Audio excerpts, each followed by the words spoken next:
Welcome back everybody. In this video I'm showing you my start on Office Combat.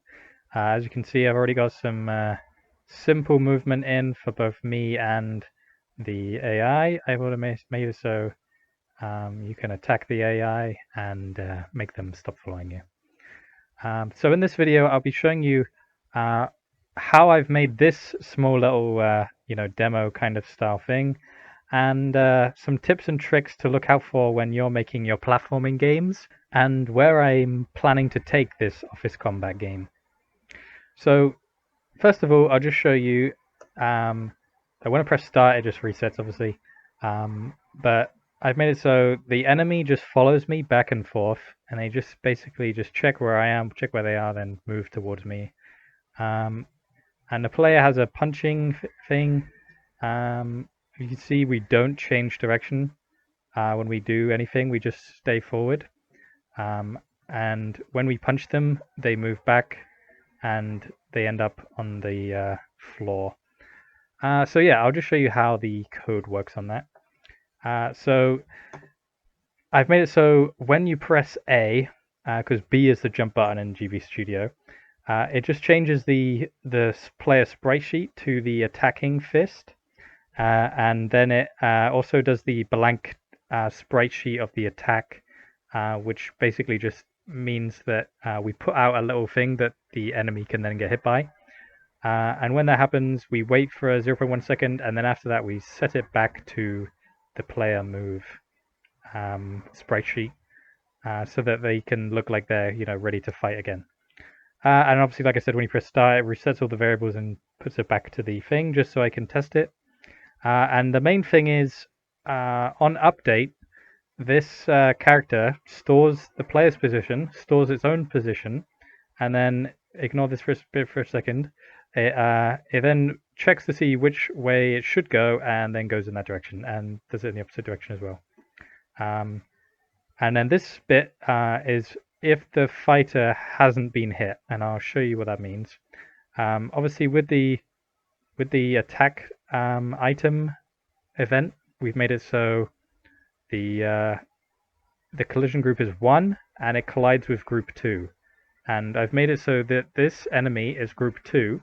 So as you can see, on group 1 hit, meaning when the player hits the this actor, it checks to see if this value is false, and then if it is false, it sets it to true, and this locks it out. If you remember, I did the same thing in my Zelda combat tutorial.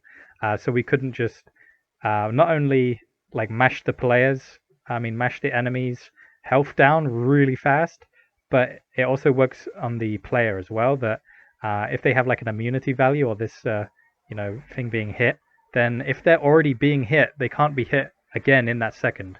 It's like a little cooldown. And what this means is it stops the hits stacking up and then not having a satisfying fight. So it sets it to true, and then it does all of this stuff. And this is obviously it checks to see if it's dead, and if it is dead, it sets the sprite sheet. But if it isn't dead, then it does the fighting, which is, or like the being hit, which is subtracting 1 health and making sure it clamps to 0. And then it sets the sprite sheet to be the hit sprite sheet of just him looking like he's been hit, and then him moving back 2, and then waiting for a second, and then setting back to normal, and then setting it to false so it can happen all over again. And obviously this wait timer is probably one of the most important things in it, so that it doesn't happen instantly. But yeah, that's how I made it so it can deal with the hits.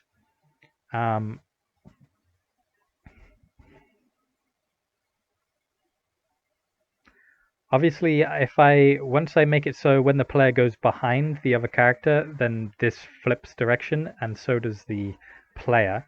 But the reason I haven't done that for now is that, like, if you were to have a normal actor as the main sprite of the player, then when they start moving away from the enemy, then they would turn around, and I don't want that. I want it so that the player is always like locked looking at the enemy, so that when they attack, their attacks hit the enemy. That's just for this game though. In other games you would want it so the actor turns around, So you would just want to keep that in mind.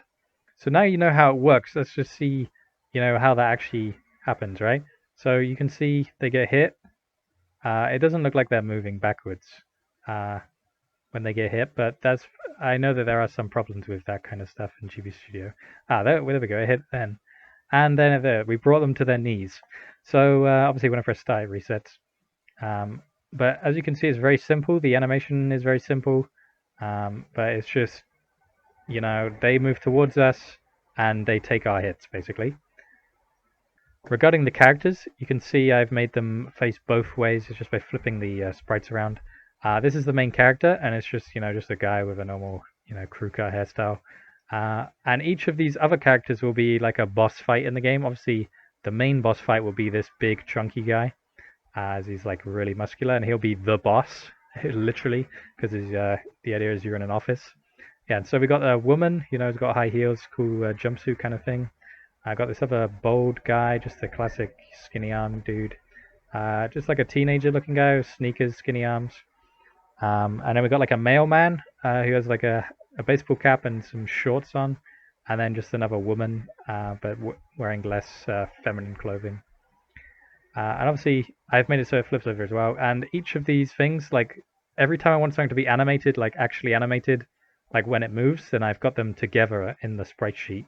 And the hit itself is a single thing, or like the punch is its own thing, and being hit is its own thing. I haven't introduced the jumping yet, and obviously you've seen when they drop down on their knees. And I'll show you how it looks like in GB Studio. Yeah, so this is the sprite sheet of the character moving. Obviously, their legs aren't very interesting, but it does do the job of making it look like they're like hopping around a bit. When I first set it up, I had this sprite sheet, and this is obviously my plan was to, when I get hit, then I set the direction of the player to up, and it would set it to this, and then when they die, then I set it to down, and it goes to that. But this is just wasting frames, unfortunately, so I'm not going to do it this way. And obviously, like I've said as well, when you face the opposite direction, it would mean that the player goes that opposite direction because of this is this is what's called an animated sprite sheet because it's got 6. These are facing down, these are facing up, and these are facing right, and it gets mirrored when you face left in the game. And I don't want that. I want, like I already said, I want to like locking to look at my player at the enemy. And obviously this is the enemy, and then when they get hit, it changes to that one, and then when they're dead, they change to this. It's very simple. There's not much that goes into it really. And some of you might have already realized that I have changed the engine field values. If we go into settings here, you can see these values here. And the main thing I've done is I've changed the run, everything that's to do with the run, I've set to the same value as the walk. And with all the other values, I've spent a while trying to set them up to be as most satisfying as I can. And with your games, I recommend doing the same. Don't just leave it as the default because, for example, I think that they fall too fast sometimes in the default, and the jump velocity is like an arbitrarily high number. And obviously, depending on your game, you would want it to jump a different amount of height, and that's based with this. And the jump gravity also means how fast you get up to that height, I think. And obviously the gravity in general is just how fast you fall. And obviously this is just the maximum speed. But yeah, play around with these values. The idea of the run and walk is actually quite important because when you hold A in the game, in the platformer, you run, you go faster. And that might not actually be obvious to everyone who's making a game because it doesn't really tell you. So yeah, so if you hold A, you run, and if you hold B, you jump. And you can obviously do both at the same time, and that makes for some fun games, but in this game, it's not about running, it's about attacking. So keep that in mind. You can also see here there's a grid size for the top-down 2D, which might come in handy for some of you guys.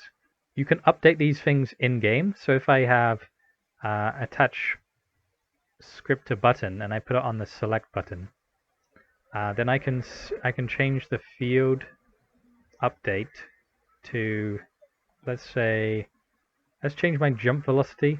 I'll set it really high just to show you guys. And then it will wait a second and then set it back to normal. As you can see here, you can store the values, the field values in a variable, so you can have this stuff you know, like if your player like leveled up, you can make them jump higher. That's a great thing to have. But I'm just going to set it back to what I had before. Yeah, so the idea is here, when I press select, we jump really high for a second, and then it goes back to normal. So yeah, I'll just test that out for you to show you how it works.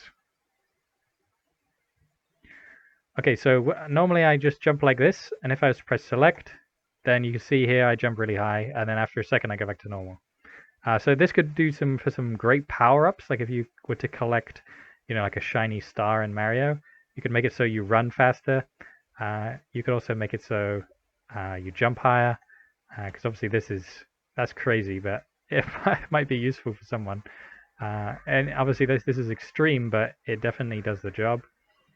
But yeah, so my idea for the full game is obviously I'm going to have different rooms, and I'm going to have cutscenes that have like the guys walking in and asking something, and then obviously you being angry or something. And it will be based upon the idea that you've been asked to do overtime at your job, and then you then have to confront your boss after you've thought about it in order to get your time off. So each level, and it'll be just like this, will lead into another fight, and I want each character to be slightly different. With different speeds, different attack speeds, maybe even like jumping and having like different like routines that they do. And then obviously the boss fight at the end will be the hardest one, which leads to the payoff of the story.